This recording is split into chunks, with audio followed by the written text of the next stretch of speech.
Taylor Swift is one of the biggest stars in the world. Some would say the biggest star in the world right now. And because of this, her decisions and the way she lives her life have repercussions, sometimes positive, sometimes negative. Today I want to talk specifically about her love for and promotion of her cats over the last 12 years, and the negative impact this could potentially have had on hundreds of thousands of animals. And while Taylor's cats aren't new, the topic of celebrity pets and the demand it creates for designer/pedigree animals is evergreen. This video topic was recommended to me by my subscriber Eva. Eva always recommends great video topics to me, and this one was no exception, so let's get into it. A disclaimer. First and foremost, I am a Taylor Swift fan. I have been listening to and enjoying her music for the last 16 years. I went to the 1989 tour. It was one of the best nights of my life. This video is not meant to be an attack on Taylor or her character, but more of an exploration of the impact celebrities can have on animal lives through their participation in and promotion of the designer pet breeding industry. Let's talk about Taylor Swift's cats. Taylor has 3 cats. At the moment, we're going to focus on 2 of them, Meredith Grey and Olivia Benson. A few sources I saw referred to her as having adopted them, but everything else points to her having bought these cats from breeders when they were kittens. They were very heavily featured on her Instagram, especially in the early days of Instagram. She mostly posted photos of her cats. It was sort of part of her brand, part of her identity. Most of these early pictures are no longer on her Instagram, and that's because at some point, as many artists do, she wiped her entire feed clean during one of her album promotion cycles, I think maybe during Reputation. But as you can see from this Glamour article, 3 out of the top 10 most liked Instagram posts of 2015 were of Taylor's cats. I understand why people liked these photos so much.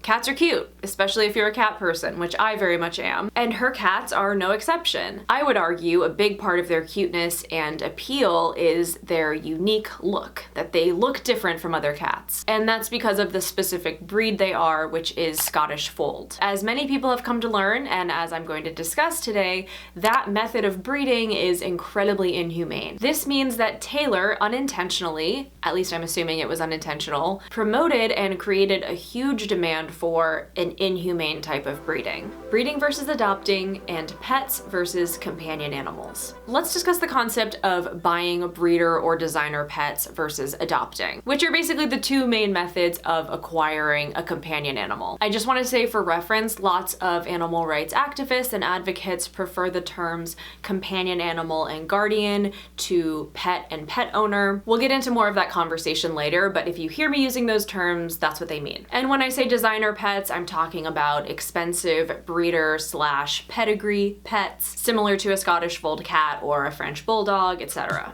The ethics of breeding. Obviously, many people consider the pet breeding industry to be inhumane, and we are going to talk about why, because I think a lot of people just legitimately don't understand. But even within that understanding, there's people who fall on different parts of the spectrum. For example, many people can get behind the idea that puppy mills are inhumane, but don't see the problem with buying an animal from a responsible breeder. To me, it's kind of similar to how a lot of people who eat meat recognize that factory farming is inhumane, but can find justification in buying humanely raised meat. Obviously, it's a little bit different because all meat production relies on animals being slaughtered, whereas breeding doesn't rely on that. But the designer pet breeding industry, I would argue, indirectly causes companion animals to die. And of course, I'm referring to animals in shelters who have to be euthanized because there's no demand for them and also no room or resources to take care of them. The number of animals euthanized every year in the US alone because of this is said to be anywhere between just under 1 million to well over 1 million. No matter what the exact number is, I think we can all agree that is far too many animals. And for me personally, I feel like we don't get to have a conversation about the ethics of pet breeding until we create a world and a system where we're not having to euthanize hundreds of thousands of healthy dogs and cats every year. earlier, and also address the importance of spaying and neutering, which is a separate but interconnected issue. So that's an overview of why I and many people don't believe that pet breeding is ethical or necessary. Pet perception in breeding versus adopting. I would argue that there's a difference in the perception of pets/companion animals between people who buy from breeders versus people who adopt. In my opinion, people who buy designer pets are doing it more to enrich their own lives. This animal is going to fit in with the image they're trying to construct of their life. It's more transactional by nature. It's seeing the animal more as a status symbol, as an object to be coveted and acquired. There is a reason for the term designer dogs. A lot of people think of them as accessories. And I'm not saying these people don't love their companion animals, just that it seems to me a more selfishly motivated thing. Whereas people who adopt or rescue, I think, tend to be more interested in making this animal's life better, while also hopefully enriching their own lives. That's why I think the terms companion animal and guardian best reflect the dynamic of when someone adopts, versus pet and owner, which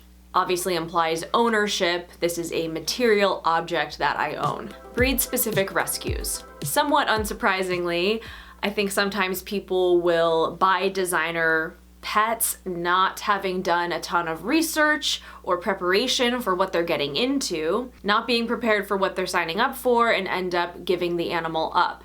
And sometimes these animals can end up in shelters and maybe eventually in a breed-specific shelter. I think these organizations are helping everyone in that they offer a solution for people who want a certain breed but don't want to support the designer pet industry. I know I've heard of golden doodle rescues and Siamese cat rescues, and I'm sure there are many more. But let's talk about Scottish Folds, which are Taylor's breed of choice. Scottish Folds are cats that have the signature folded down ears. They're also just kind of shorter and stockier looking than other cats. According to the RSPCA, the folded ears are a result of a genetic mutation that causes the cartilage to be weak. This was a mutation that initially occurred naturally in a cat, but I guess people found it so cute and appealing that they started breeding cats that had this defect. This inherited cartilage defect causes other deformities throughout the body and is a dominant trait, meaning all kittens in the litter will be affected. Serious abnormalities in joints and bone growth lead to arthritis, painful swollen joints, short, abnormally thick and inflexible tails, spinal abnormalities, and short, stiff legs. The welfare impacts are severe in terms of pain and inability to perform natural behaviors, as these cats can be lame, walk with an abnormal gait, can be reluctant to engage in normal movements such as walking or jumping, and can even become completely crippled. Obviously, it's really hard and sad to read about that, knowing that they're in so much pain and unable to be cats, essentially. There's no cure for this progressive condition. Cats who develop arthritis need long-term pain relief, which can have undesirable side effects. Due to the crippling deformities evident in this breed, it was excluded from the Cat Fancy of Great Britain as a recognized breed in 1974 and was also banned by the International Feline Federation.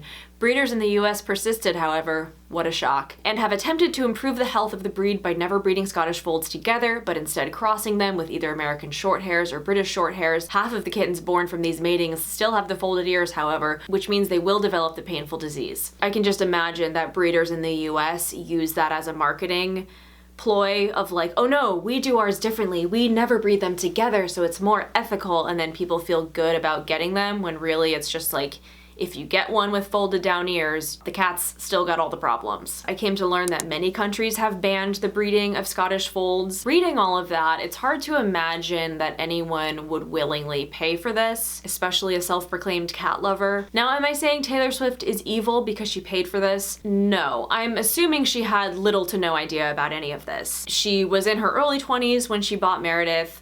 I would guess she just thought the cats were cute, could afford them, and bought them. I'm also going to give her the benefit of the doubt in terms of there not being as much public awareness around the Adopt Don't Shop movement in 2011, and probably not as much awareness about Scottish Folds. I think her getting Scottish Folds is what really increased the public awareness about the unethical breeding of these cats. But that's the problem with celebrities promoting designer pets, is that there's no caveat or educational footnote in the Instagram caption warning people about these genetic diseases. I would assume a lot of people acquired these cats not being prepared for what was coming down the road or the veterinary bills associated with it, and that many of these cats have ended up at shelters or worse, just discarded in some way. Celebrities as thought or morality leaders. I have said before and will continue saying that we should not be looking to celebrities to be any kind of moral or thought leaders. Celebrities are simply talented people,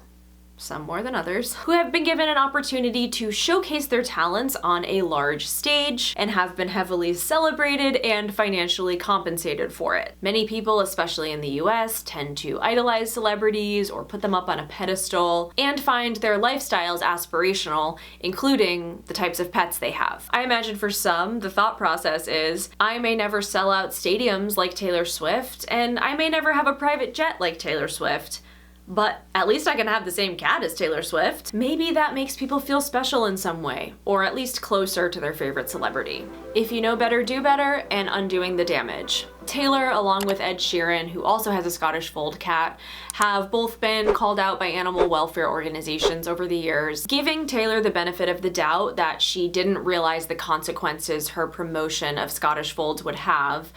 I have to assume she knows now. Taylor did acquire a third cat in 2019 named Benjamin Button. She met him on the set of her music video. References to Benjamin Button imply that she adopted him, and in fact, I did find this quote where she confirms that this was a rescue organization that tries to get animals adopted by putting them in commercial film and TV projects. So it seems like maybe she did learn her lesson at a certain point, and as far as we know, she hasn't bought a Scottish fold since 2014. But the fact remains that the damage has been done. It's hard to say how many cats have been affected by this trend.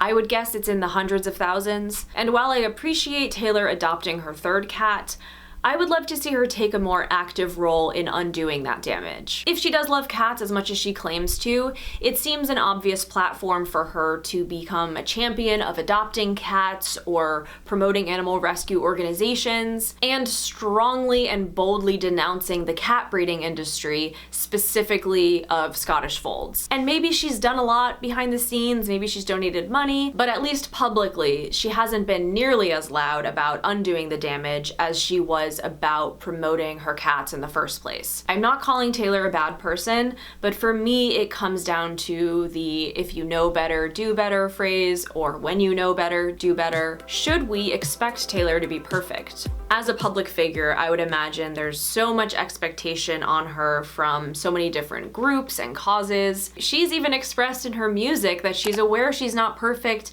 and has a hard time trying to make everyone happy. And sure, when you decide to become a singer, you're not signing up to be an animal rights activist. But it is my personal opinion that with great power and great money comes a certain amount of responsibility. This is something she could literally just pay someone to do all the legwork for her, make a statement for her, plan out the donations, etc. It would take so little effort on her part, but it would have such a huge impact. I just don't think that's where her focus is or has been, and that's her prerogative, but it is disappointing to me. Anytime we place monetary value on an animal, we create room for exploitation. In the case of Scottish folds, the demand for them led to people realizing they could make a lot of money off breeding them, thereby creating an exploitation loop. French Bulldogs are insanely popular right now. I would say they are the breed of the moment, and I would not be surprised at all if we saw a lot of French Bulldogs in shelters in the next 5 to 10 years, similar to what happened with Chihuahuas in California. I remember the awful story of Lady Gaga's dogs being stolen a couple years ago, and apparently this had nothing to do with the fact that they were Lady Gaga's dogs, but more to do with the fact that they were the highly coveted breed of French Bulldogs. And thankfully the dogs ended up being returned, but it seems like that was only because of the public reaction to the story and the fact that the people thought they could get the reward money, which I guess they didn't end up getting. It all just comes back to money with these designer breeder dogs. Just the fact that we have assigned value to these dogs